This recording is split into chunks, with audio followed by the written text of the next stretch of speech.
In a recent visit to Liberia, I and the Director for Strategic Partnership for the Girl Child Initiative, Susan Menzer, met with the President of Liberia, Her Excellency Ellen Johnson Sirleaf, to discuss ways in which the Foundation could support the government of Liberia.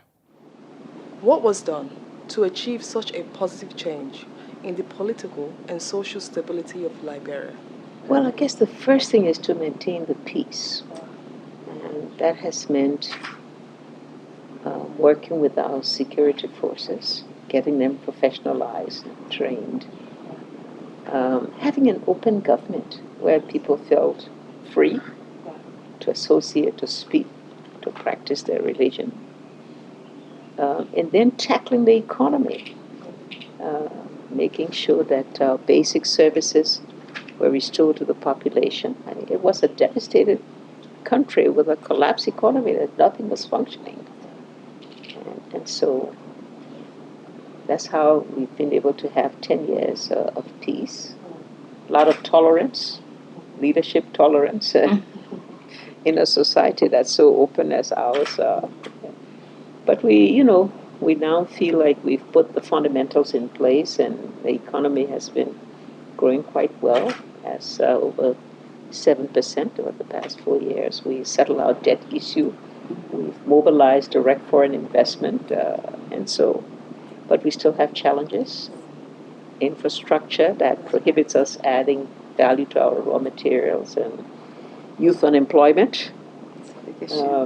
Those are some of the big challenges that remain, and we hope we can tackle them in what we now call the agenda for transformation, now that the fundamentals have been put in place.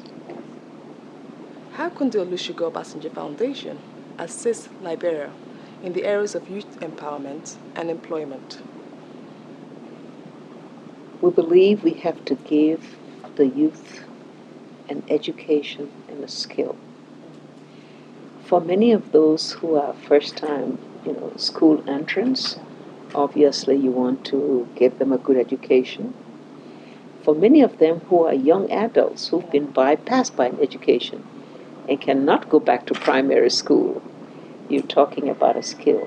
And so I hope that all of our partners will support us in our big drive for technical and vocational education. That's what we'd like to concentrate on in the next 2 to 3 years. How do we ensure that investment from foreign companies, such as that sought by the African Investment Council, is beneficial and sustainable for the people of Africa? I think you have to identify in every country where their niche lies. Where is their particular area that they have a comparative advantage that will enable them to really get good results, sustainable results. If I take Liberia, for example, we know we need to stimulate our agriculture sector. We need food processing. So we need to be able to help the market women to move one step further, whereby when they grow their vegetables and fruits, they can have a ready place to sell them and they can be processed. So for me, that's the area. So you'd have to understand the local environment, and then determine where that investment can really go. And we're talking today about investing in small and medium-sized enterprises. That's where the employment are. The big concessions, the extractive industries, you don't have to do much to attract them. Yes.